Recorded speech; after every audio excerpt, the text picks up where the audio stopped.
الدنيا هوا فشخ.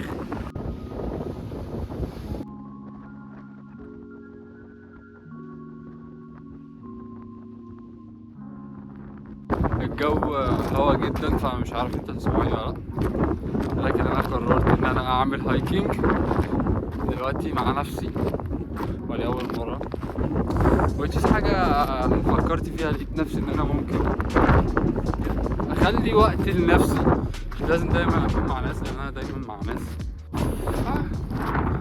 خلينا ناخد التجربة دي ونشوف نوصل اوه نايس. انا مش لوحدي اللي بعمل هايكنج دلوقتي، في ناس تاني قدامي. صراحة أنا شايف إن تجربة إن أنت تعمل هايكنج دي من البلو هول لأبو جالوم تجربة أي حد بيجي دهب لازم يمر بيها، لأن الموضوع مختلف عن أي مكان.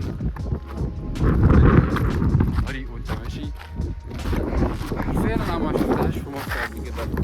جزء كده كنت بشوفه في الفيديوز كده في سكوتلاند، الصخور والموج وهو بيضرب في الصخور. متتفوتش يا جماعة، يعني اكسبيرينس ما تتفوتش. احنا بنسافر عشان نشوف الحاجات دي، فموجودة عندنا، موجودة. الدخلة اللي جاية دي this is my favorite حرفيا، أحسن مكان بحبه أوي وبحب أشوفه وبحب أتمشى فيه.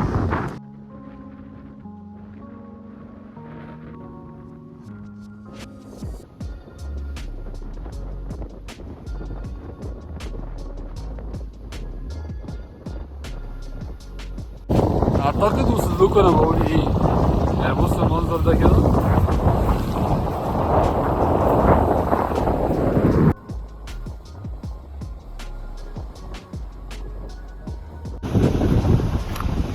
اعتقد اللي انا بعمله ده دلوقتي كده تقول عليه ساعة كده تدبر مع النفس،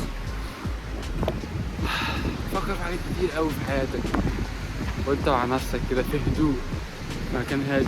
كل اللي انت سامعه صوت الطبيعة، صوت البحر، صوت الموج، صوت هوا، بس مفيش اي دوشة تاني، مفيش اي حاجة تزعجك تاني.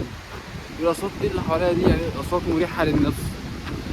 فانت قاعد حرفيا بص حواليك تقول سبحان الله، وتشوف الدنيا كده بمنظور تاني خالص، بمنظور هدوء، هدوء كلير. تعرف تفكر في اللي انت عايز تفكر فيه. هات اي حاجة كده تفكر فيها، تفكر فيها بطريقة كده ايه سلسة كده، ما فيهاش تشتت. انا شايف ان المكان ده احسن مكان الناس ممكن تيجي تشتغل منه. هو مفيش نتورك، مفيش سيجنال، which حاجة حلوة برضه بتفصلك عن العالم الخارجي شوية، ولكن في ناس بتحتاجه عشان الشغل.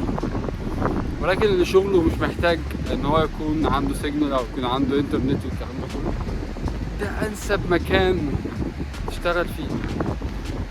خصوصا لو حد عنده ناس بتعمل ديزاينز، سكتشنج، ترسم، ده اكتر مكان يقدر يعملك انسباير او انسبيريشن ان انت تطلع حاجة جامدة.